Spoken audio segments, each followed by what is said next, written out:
Welcome to Barbara's Bulletin. I'm your host, Barbara. Today, we're starting with a look at the escalating tensions in the Middle East and their ripple effects around the world. We have two major stories for you this morning. First, let's turn our attention to Pakistan, where hundreds of minority Shiites rallied in the capital, Islamabad, and other parts of the country to denounce the killing of Iran's supreme leader Ayatollah Ali Khamenei in a U.S.-Israeli campaign. The protesters held posters of Khamenei and chanted slogans against the United States and Israel, amidst a heavy police presence. In related news, the U.S. Embassy in Islamabad issued a security alert warning Americans of possible violence, advising them to limit their movement outside and avoid travel to certain regions due to risks of terrorism and kidnapping. This comes after violent protests earlier in the week left several dead and injured. Meanwhile, in another part of Pakistan, clashes continue between Pakistani forces and militants along the border with Afghanistan. The situation remains volatile, with reports of casualties on both sides. Additionally, we're seeing a significant escalation in the conflict between the U.S., Israel, and Iran, with both sides exchanging blows and rhetoric. The international community is watching closely as the situation has the potential to draw in other countries and lead to further instability in the region. It's also worth noting that Pakistan is not the only country where protests are taking place. Demonstrations against the U.S.-Israeli actions have been reported in several other nations, highlighting the widespread outrage and concern over the escalating conflict. As we continue to monitor these developments, it's essential to consider the complexities of the situation and the diverse perspectives involved. We'll be bringing you more analysis and updates throughout the show. In another story, Pakistani Shiites are not alone in their protests. Sunni groups have also begun to rally against the U.S.-Israeli war with Iran, though so far, these demonstrations have been smaller and peaceful. We're committed to providing you with balanced and unbiased reporting, ensuring that you get a comprehensive view of the events unfolding around the world. We'll be right back with more of today's top news on Barbara's Bulletin.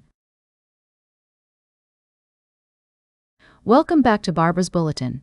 We're diving into the complex situation unfolding in Cyprus, where a recent drone strike on a British airbase has reignited debates about the UK's military presence on the island. The incident, which is believed to have been carried out by Iran's ally Hezbollah, has sparked concerns among Cypriots about being drawn into the wider conflict with Iran. As we explore this story, it's essential to consider the historical context of the British bases in Cyprus. The two bases, Akrotiri and Dhekelia, have been a point of contention since Cyprus gained independence from the UK in 1960. While they provide a strategic foothold for British military operations in the Middle East, many Cypriots view them as a relic of colonialism. Cypriot politicians have long been uneasy about the bases, and the recent drone strike has prompted renewed calls for their closure or a review of their status. President Nikos Christodoulides has stated that nothing can be ruled out, while Foreign Minister Konstantinos Gombos has chosen his words carefully, emphasizing that any decisions will not be taken in haste. It's also important to note the legal implications of the base's presence. Cypriot legal experts argue that the arrangements underpinning the bases should face scrutiny under international law, citing the precedent set by the UK's agreement to transfer sovereignty of the Chagos Islands to Mauritius. As the situation continues to unfold, it's crucial to approach this topic with nuance and balance. We must consider the perspectives of all parties involved, including the British government, Cypriot officials, and the local community. The debate surrounding the British bases in Cyprus is complex and multifaceted, and we will continue to monitor developments and provide updates as more information becomes available. Welcome back to Barbara's Bulletin. As we close out today's show, I want to bring your attention to a pressing issue that's been unfolding in the African region. The European Union is facing increasing pressure to impose sanctions on Rwanda, following similar actions taken by the United States. This development comes after the Rwandan army and the M23 militia group captured the city of Uvira in the South Kivu province of eastern DR Congo just days after a U.S.-brokered peace agreement was signed.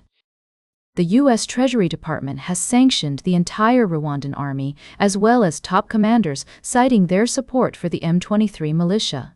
The Congolese government is now pushing for the EU to match these sanctions and suspend its planned financing for a Rwandan military mission in Mozambique.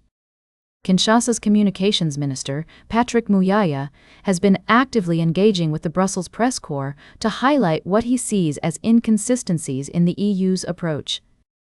It's essential to acknowledge that Rwanda still denies supporting the M23 militia, despite statements from the group's leader suggesting otherwise. The Rwandan government has also accused the U.S. of bias in its decision to impose sanctions. As this situation continues to unfold, it's crucial for us to consider multiple perspectives and avoid taking a biased stance. The EU's response to this situation will have significant implications for the region and beyond. If the EU decides to match the U.S. sanctions, it could lead to further escalation of tensions between Rwanda and DR Congo. On the other hand, if the EU chooses not to impose sanctions, it may be seen as inconsistent in its approach to addressing human rights abuses and supporting regional stability. As we wrap up today's show, I encourage you to stay informed about this developing story and consider the complexities at play. It's essential for us to engage with nuanced and balanced discussions, especially when it comes to sensitive geopolitical issues. That's all for today's Barbara's Bulletin. Remember to like, share, and subscribe, and until next time, stay engaged.